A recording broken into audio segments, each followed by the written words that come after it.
तो दोस्तों आप सबका स्वागत है मेरे चैनल पे। आज मैं अल्ट्रा वेजी 2 की स्टोरी को कंटिन्यू करने जा रहा हूँ। दोस्तों इस स्टोरी के ओरिजिनल राइटर है कॉल मी ARJ एंड उनके चैनल से जुड़े सारे लिंक्स मैंने डिस्क्रिप्शन में दे दिए हैं, तो जाइए एंड उन्हें अपना पूरा सपोर्ट दिखाइए। दोस्तों ये पार्ट बहुत ही ज़्यादा इंपॉर्टेंट है स्टोरी के हिसाब से, इसीलिए वीडियो को बिना स्किप करे पूरा देख लेना। मांगा के शुरुआती पेजेस में हम अल्ट्रा वेजी 2 को देखते हैं।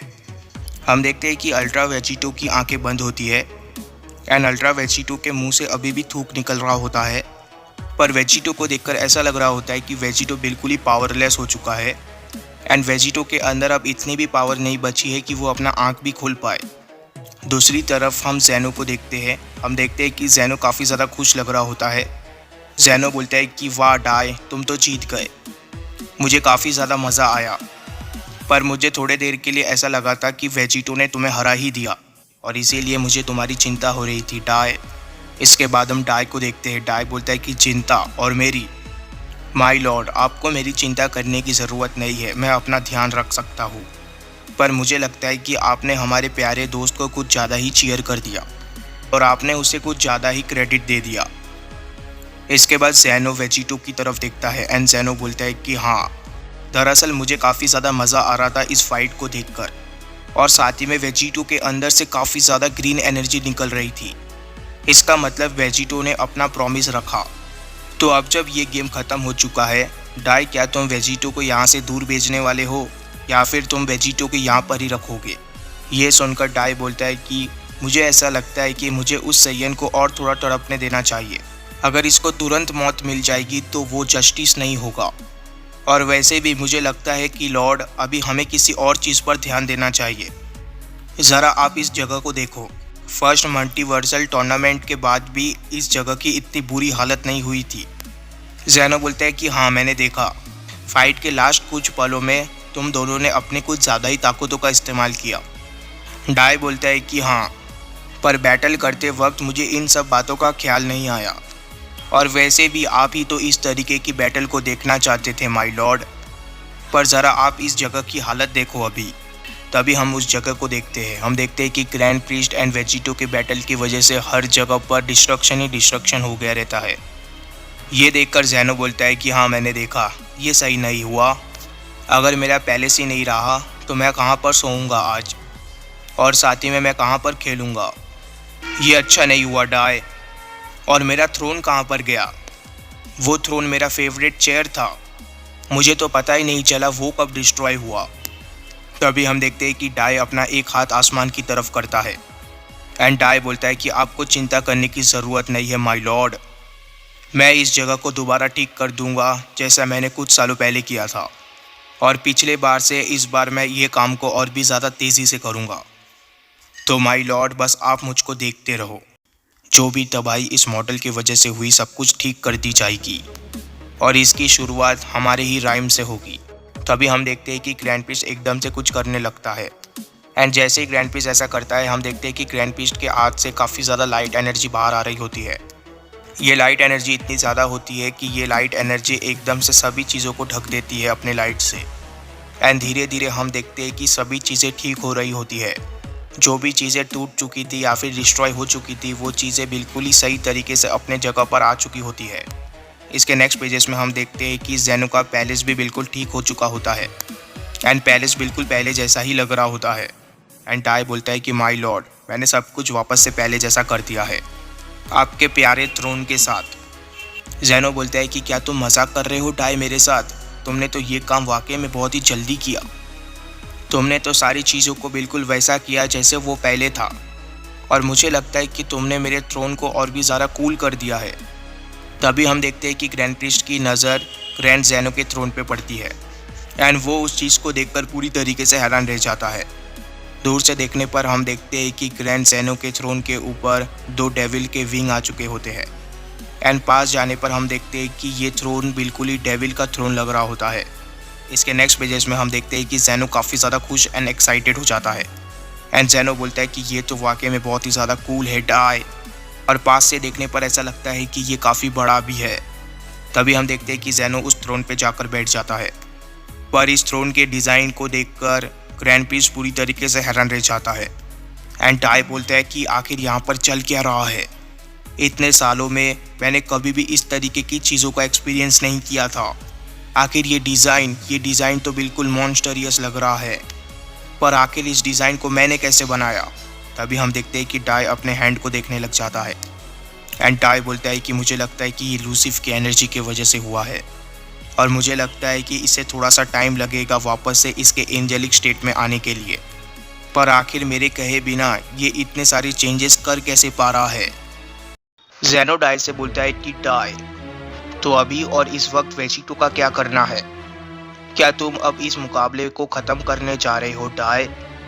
वैसे मुझे काफ़ी ज़्यादा मज़ा आया इस बैटल को देखकर, और इतना मज़ा शायद मुझे कई वक्त से नहीं आया था, और इसीलिए मुझे ऐसा लगता है कि हमें इस शो को दोबारा करना चाहिए ताकि मुझे और ज़्यादा मज़ा आ सके।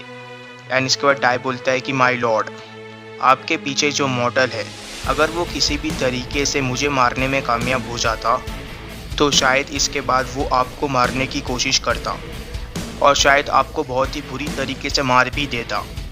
एंड मुझे पता है कि आप इस बात को समझते हो। क्या मैंने सही कहा? ये वेजिटो है, ये सन गोकू नहीं है।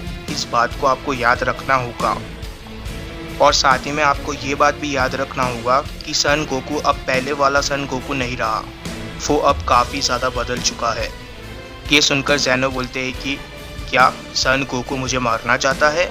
और अगर ऐसा है भी तो भी मुझे कोई फ़र्क नहीं पड़ता, क्योंकि मैं खुद को प्रोटेक्ट कर सकता हूँ, और ये बात को तुम जानते हो डाई। और मैं सन गोकू को खुद को मारने नहीं देता, और अगर ऐसा होता तो शायद मैं जिरिन की तरह कूल बन गया रहता। ज़ेनो के मुंह से ये सुनकर हम देखते हैं कि डाई काफ़ी ज़्यादा हैरान रह जाता है एंड डाई अपने चेहरे पर हाथ रख के बोलता है कि माय लॉर्ड, एक कारण है जिसके वजह से आप जैसे गॉड्स के पास सिर्फ एक एंजल अटेंडेंट नहीं है बल्कि 3 है, और साथ ही में आपको इस राइम के गॉड हायरार्की के स्ट्रक्चर के बारे में भी पता है। आपको ये भी पता है कि किस तरीके से हर एक डिस्ट्रॉयर के पास एक एंजल अटेंडेंट होता है, एंड वो एंजल अटेंडेंट पावर के मामले में उस डिस्ट्रॉयर से काफ़ी ज़्यादा आगे होता है।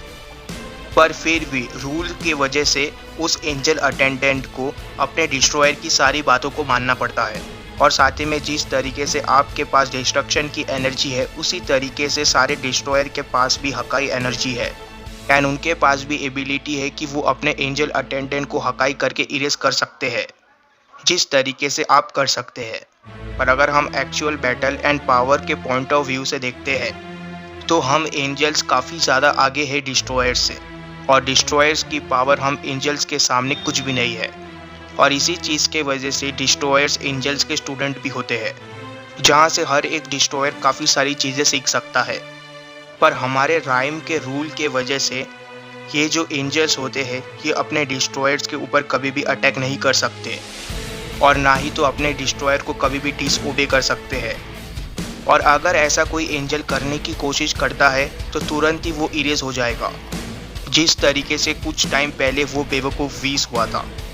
और ये सारे रूल्स एंड ये सारी चीज़ें जो मैंने अभी आपको बताई, ये सारी चीज़ें हम दोनों के ऊपर भी अप्लाई होती है, और साथ ही में हमारे दोनों कार्ड्स के ऊपर भी, जिनको हमने कुछ देर पहले खो दिया। आपकी पावर इन्फिनाइट है, और आप चाहे तो इस एंटायर यूनिवर्स को ख़त्म कर सकते हो मुझे अकेले छोड़कर। पर अगर आपके ऊपर कोई खतरा आता है तो वो मेरा और हमारे कार्ड्स का ड्यूटी बनता है कि सबसे पहले आपको प्रोटेक्ट किया जाए और आपके सामने आए हुए खतरे को ख़त्म करें, क्योंकि हमें भी काफ़ी अच्छी तरीके से पता है कि अगर हम आपको प्रोटेक्ट कर पाए तो शायद हम इस पूरे मल्टीवर्स को प्रोटेक्ट कर पाएंगे। एंड डाई बोलता है कि किस्मत से इस तरीके के डेंजर कभी आप तक नहीं पहुंच सकते मुझ जैसे प्रोटेक्टर एंड हमारे गार्ड्स की वजह से, और साथ ही में इस तरीके का खतरा इन फ्यूचर ना आए, इसीलिए मैं जी और एस को फिर से बनाऊंगा। पर ये वो वाले जी और एस नहीं होंगे जिनको आप जानते हो, बल्कि इनके अंदर दुगनी ताकत होगी जिस तरीके से मेरे अंदर है अभी हम देखते हैं कि डाई के हाथ से एक तरीके की एनर्जी बाहर आती है, एंड दूसरी तरफ हम ज़ेनो को देखते हैं। हम देखते हैं कि ज़ेनो काफ़ी ज़्यादा हैरान लग रहा होता है, एंड ज़ेनो बोलता है कि दुगना ताकतवर। तभी हम देखते हैं कि ज़ेनो के आसपास जी और एस का फिर से रिक्रिएशन हो रहा होता है। इस चीज़ को ज़ेनो भी समझ के रहता है, एंड ज़ेनो बोलता है कि हाँ तुमने सही कहा डाई, इनको फील करके बिल्कुल ऐसा लग रहा है कि ये लोग पहले से ज़्यादा ताकतवर है, पर ये काफ़ी अजीब है। तभी हम देखते हैं कि जी एंड एस पूरी तरीके से रिक्रिएट हो गए रहते हैं, एंड हम देखते हैं कि ये सी और एस ताकतवर ही नहीं बल्कि बहुत ही ज़्यादा खतरनाक लग रहे होते हैं पहले वाले से। इसके बाद हम देखते हैं कि टाई पूरी तरीके से हैरान रह जाता है एंड टाई बोलता है कि आखिर ये चल क्या रहा है यहाँ पर, आखिर वो दोनों है कौन, ये तो बिल्कुल। तभी ज़ैनो बोलता है कि टाई, क्या तुम्हें सच में ऐसा लगता है कि ये दोनों जी और एस है, क्योंकि इन्हें देखकर मुझे तो ऐसा नहीं लगता। तभी हम देखते हैं कि वो नए जी और एस एकदम से अटैक करने वाले होते हैं एंड वो नए जी और एस एकदम से ग्रैंड ज़ैनो के ऊपर अटैक करने के लिए चले जाते हैं। इस चीज़ को देखकर टाई पूरी तरीके से हैरान रह गया रहता है एंड टाई बोलता है कि नहीं, ग्रैंड ज़ैनो से दूर हो जाओ डीमंस। एंड इसी के साथ हमें भी पता चलता है कि ये जी और एस नहीं है, ये डीमंस है। इसके बाद हम देखते हैं कि ग्रैंड प्रीस्ट के अंदर से ब्लैक एनर्जी निकल रही होती है एंड टाई कुछ कर पाता ज़ैनो को बचाने से पहले ही। इससे पहले ही हम देखते हैं कि टाई एकदम से हैरान रह जाता है एंड टाई बोलता है कि ज़ैनो। इसके बाद हम ज़ैनो को देखते हैं। ज़ैनो बोलता है कि आखिर यहाँ पर क्या चल रहा है। तभी हम देखते हैं कि ज़ैनो की आंखें एकदम से लाइफलेस हो जाती है एंड ज़ैनो बोलता है कि टाई, तुमने ऐसा किया मेरे साथ। इसके नेक्स्ट पेजेस में हम देखते हैं कि चारों तरफ सिर्फ खून ही खून होता है एंड ये खून इतना ज़्यादा होता है कि इस खून के थोड़े से छींटे जाकर ग्रैंड प्रीस्ट के चेहरे पर भी गिरती है एंड टाई बोलता है कि ज़ैनो नहीं, ये नहीं हो सकता, आखिर मैंने ये क्या कर दिया, क्या सच में ये मैंने किया। तभी हम देखते हैं कि टाई के पीछे से एक आवाज़ आती है एंड वो आवाज़ बोलती है कि नहीं भाई, ये हम दोनों ने मिलकर किया। एंड ये आवाज़ और किसी की नहीं, लूसीफ की होती है एंड लूसीफ बोलता है कि जरा देखो मेरे छोटे भाई, तुमने क्या कर दिया। क्या ये तुम्हारा ड्यूटी नहीं था ग्रैंड ज़ैनो को प्रोटेक्ट करने का? तुमने उन गॉड्स को बनाया जिसने ग्रैंड ज़ैनो को पूरी तरीके से खत्म कर दिया। जरा तुम ज़ैनो को देखो टाई। तभी हम देखते हैं कि ज़ैनो की लाश ज़मीन पे पड़ी हुई होती है एंड ज़ैनो का चेहरा ही उड़ गया रहता है एंड हम देखते हैं कि ज़ैनो का बॉडी अभी भी ब्लड लीक कर रहा होता है एंड जिन दोनों डीमंस को ग्रैंड प्रीस्ट ने गलती से बनाया, उन दोनों डीमंस ने ही ग्रैंड ज़ैनो का सिर ही धड़ से अलग कर दिया। इसके बाद हम देखते हैं कि ग्रैंड ज़ैनो की सिर कटी बॉडी ज़मीन पे गिरती है। इस चीज़ को देखकर अल्ट्रा वेजिटो भी पूरी तरीके से हैरान रह जाता है एंड वेजिटो बोलता है कि ज़ैनो। टाई को भी समझ में नहीं आ रहा होता कि आखिर उसने ऐसा कैसे किया, पर हम तभी देखते हैं कि टाई के साथ कुछ होता है एंड टाई बोलता है कि पर कैसे, आखिर ये मेरे साथ क्या हो रहा है। तभी हम देखते हैं कि टाई की बॉडी एकदम से इरेज होने लग जाती है एंड टाई की बॉडी धीरे धीरे गायब हो रही होती है एंड टाई को समझ में नहीं आ रहा होता। इस चीज़ को देखकर लूसी हंसता है एंड लूसी बोलता है कि मैंने कुछ नहीं किया टाई, ये तो तुम्हारी बॉडी है और मैं तो तुम्हारा होस्टेज हूँ। याद है टाई, कुछ देर पहले तुम उस मॉडल को समझा रहे थे कि एंजल अपनी मर्जी से कुछ भी नहीं कर सकता, पर तुमने तो अपनी मर्जी से अपने डिस्ट्रॉयर को ही मार दिया और इसका अंजाम तुम्हें पता है टाई। इसका अंजाम है इंस्टेंट इरेजर। अब तुम्हारा एग्जिस्टेंस नहीं रहेगा टाई। तुमने एंजल के लॉ को ब्रेक किया है और इसके वजह से अब तुम पूरी तरीके से इरेज हो जाओगे। तुम्हारा नामो निशान मिट जाएगा टाई। तभी हम देखते हैं कि टाई की बॉडी धीरे धीरे गायब हो रही होती है एंड टाई बोलता है कि नहीं, आखिर एक डेविल मेरे बॉडी को कैसे कंट्रोल कर पा रहा है, कोई भी डीमन प्योर हार्टेड एंजल को कंट्रोल नहीं कर सकता। तभी हम देखते हैं कि लूसीफ हंसता है। लूसीफ बोलता है कि प्योर हार्ट, हाँ मेरे छोटे भाई, जैसे जैसे वक्त बीतता रहा वैसे वैसे तुम्हारे हार्ट के अंदर बुराइयों ने कब्जा कर लिया। मेरे छोटे भाई, जरा तुम मुझे ये बताना कि तुम्हारे वजह से ना जाने ही कितने मॉर्टल्स को हॉरर्स का सामना करना पड़ा और ना जाने ही तुम्हारे वजह से कितने काउंटलेस मॉर्टल्स की मौत हुई। तुम शायद एक एंजल हो सकते हो, पर तुम एक प्योर हार्टेड एंजल नहीं हो और हम दोनों ही नहीं थे। और ये मत भूलना, हम दोनों एक ही बर्ड के फेदर है और इसीलिए तुम्हें मेरे वेसल थे हमेशा से, क्योंकि तुम्हारे हार्ट के अंदर बुराई धीरे धीरे बढ़ती रही जिसके बारे में तुम्हें भी पता नहीं चला, और यही बुराई की ज़रूरत थी मेरे वापस आने के लिए, जिसके वजह से गॉड किलर मेरा टारगेट नहीं था। मेरा टारगेट हमेशा से ही तुम थे टाई। तभी हम लूसीफ के पीछे देखते हैं कि आखिर ग्रैंड प्रीस्ट ने कितने सारे बुरे काम किए हैं। सबसे पहले वेजिटो को 10 साल के लिए कैद में रखना, फिर वेजिटो के फ्रेंड्स एंड फैमिली को मारना और ना जाने और भी कितने सारे बुरे काम। इसके नेक्स्ट पेजेस में हम देखते हैं कि टाई पूरी तरीके से इरेज हो जाता है एंड टाई बोलता है कि मैं तुम्हारा वेसल था। जैसे ही टाई पूरी तरीके से गायब होता है वैसे हम देखते हैं कि बस लूसीफ का सिंबल रह जाता है एंड वो सिंबल ग्रैंड पीस के जाते ही आपस में मिल जाते हैं। जैसे ही वो सिंबल मिलते हैं वैसे ही हम देखते हैं कि वो एक तरीके का शेप लेने लग जाते हैं। धीरे धीरे वो एक तरीके का हाथ का शेप ले रहे होते हैं, फिर एक तरीके का पाँव का शेप ले रहे होते हैं। एंड ऐसा करते करते हम देखते हैं कि वो पूरी तरीके से बॉडी का शेप भी ले लेते हैं। एंड फाइनली लूसी वापस आ गया रहता है, वो भी अपने बॉडी के साथ। एंड लूसी बोलता है कि मैंने इसे काफ़ी ज़्यादा मिस किया। आखिरकार मेरा मकसद पूरा हुआ। तुम जीत चुके हो वेजिटो। तुम्हारा मिशन कंप्लीट हो गया।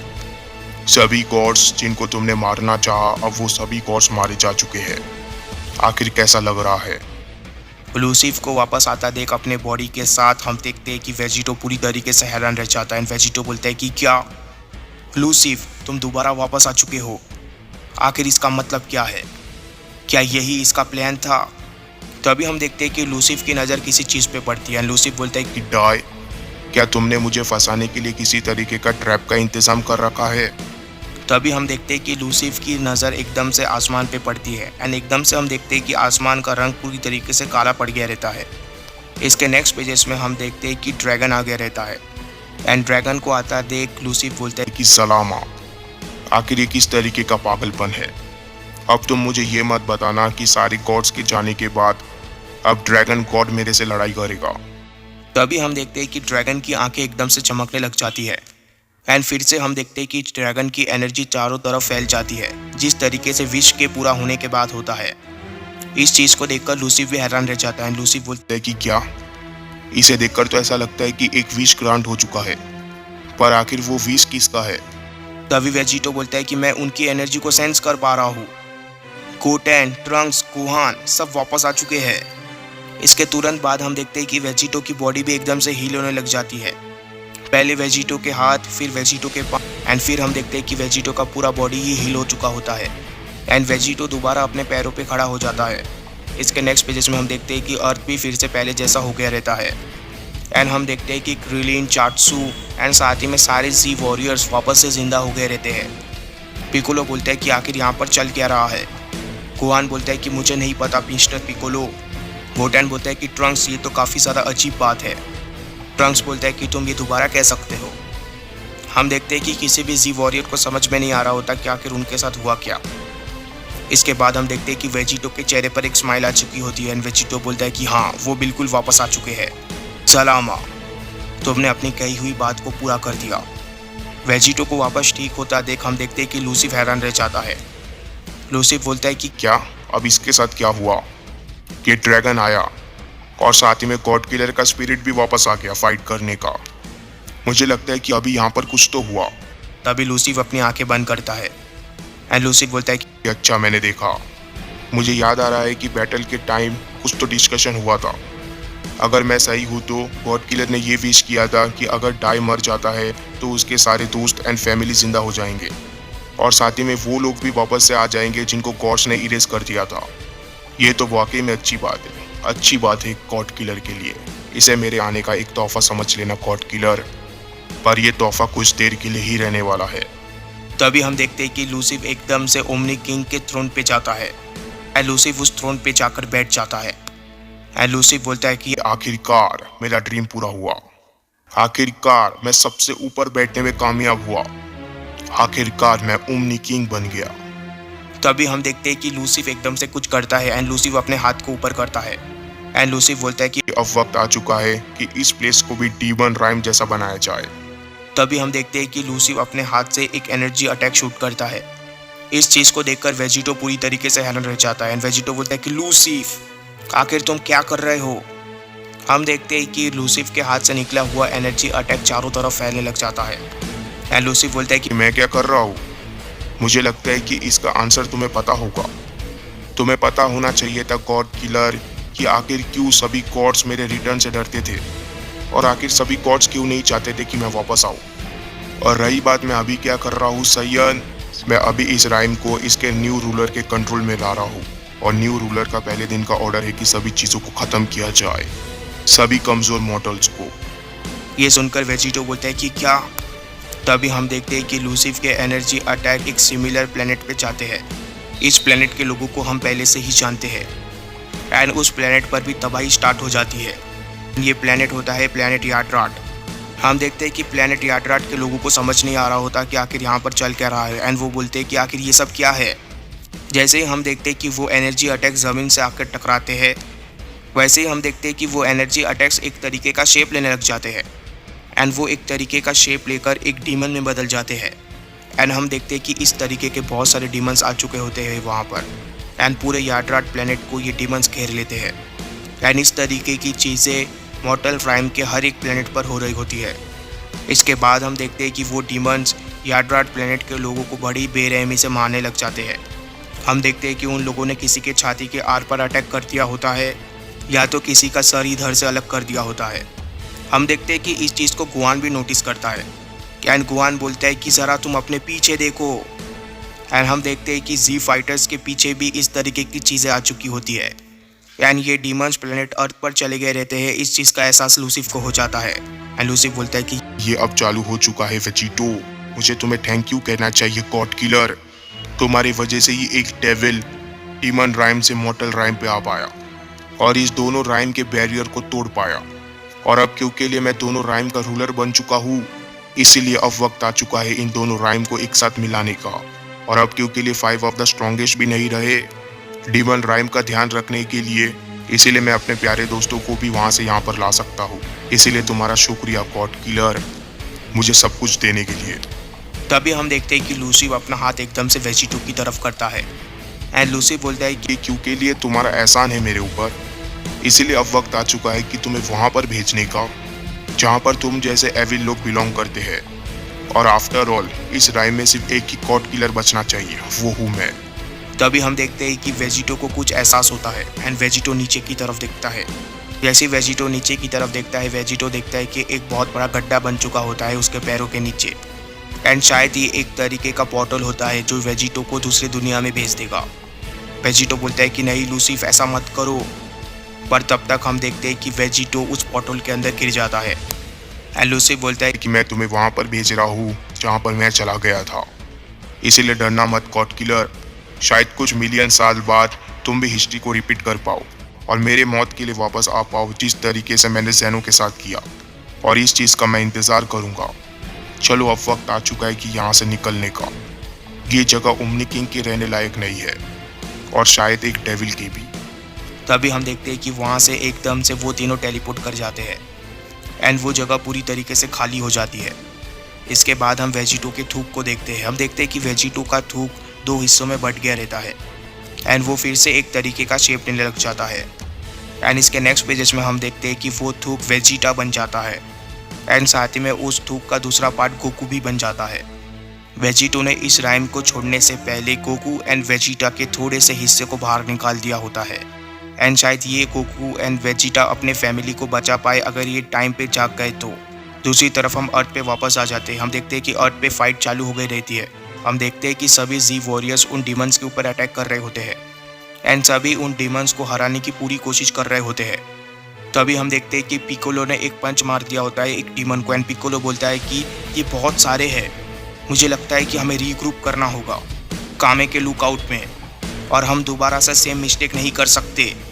गुआन बोलता है कि नहीं मिस्टर पिकोलो, सिर्फ अर्थ को ही वापस लाया गया है, और वैसे भी ये लोग काफ़ी सारी चीज़ों से गुजर चुके हैं, इसलिए मैं नहीं चाहता कि ये डीमंस फिर से हम लोगों की ज़िंदगी को ख़त्म कर दे, और साथ ही में सारे अर्थलिंग के भी। तो अभी क्रिलिन बोलता है कि मुझे लगता है कि हमारा मुसीबत दुगना हो चुका है, एंड क्रिलिन के सामने हम देखते हैं कि एक तरीके का पोर्टल ओपन होता है। तभी हम देखते हैं कि उस पोर्टल से एक पैर बाहर आता है। पिकोलो बोलता है कि इसे देखकर तो उन जैसी फीलिंग नहीं आ रही है, और ऐसा लग रहा है कि ये जो भी हो ये काफ़ी ज़्यादा ताकतवर है। तभी हम देखते हैं कि वहाँ से हिट बाहर आता है, एंड हिट बोलता है कि चिंता मत करो 7th यूनिवर्स के वॉरियर, मैं तुम लोगों की मदद करने के लिए आया हूँ, और तुम्हें सन, गोकू एंड वेजिटा को थैंक्स कहना चाहिए इस चीज़ के लिए। तभी हम देखते हैं कि पिकोलो एकदम से फिर से हैरान रह जाता है, एंड पिकोलो देखता है कि उसके सामने किंग वेजिटा आ चुका होता है, एंड साथ ही में हम देखते हैं कि उसके साथ बारडॉक भी होता है, एंड ये वो वाला किंग वेजिटा होता है जिस किंग वेजिटा को वेजिटो ने पास में जाकर फ्रीजा से बचाया था, एंड पास से वो किंग वेजिटा एंड बारडॉक भी आ चुके होते हैं प्रेजेंट टाइमलाइन को बचाने के लिए। एंड किंग वेजिटा बोलता है कि तो यहाँ से वेजिटो आया था। इस चीज़ के ऊपर बिलीव करना बहुत ही ज़्यादा मुश्किल है, कि एक सेयन भी इतना ज़्यादा ताकतवर बन सकता है, वो भी एक कमज़ोर प्लेनेट पे रहने के बावजूद। बार्डॉक बोलता है कि ये जगह तो रहने के लिए काफ़ी ज़्यादा अच्छी है और अब मुझे इस बात का कोई भी दुख नहीं है कि मैंने रेडिस और कैकारोट को यहाँ पर भेजा था। वो लोग यहाँ पर काफ़ी ज़्यादा सेफ रहते। इसके नेक्स्ट पेजेस में हम एक अलग जगह पर चले जाते हैं जहाँ पर हम देखते हैं कि चारों तरफ से बिजली कड़क रही होती है और वहाँ पर सिर्फ सूखे पेड़ होते हैं।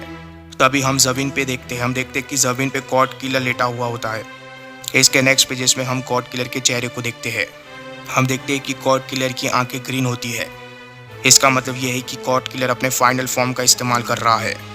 एंड गॉड किलर बोलता है कि लूसीफ, ये गेम अभी ख़त्म नहीं हुआ है।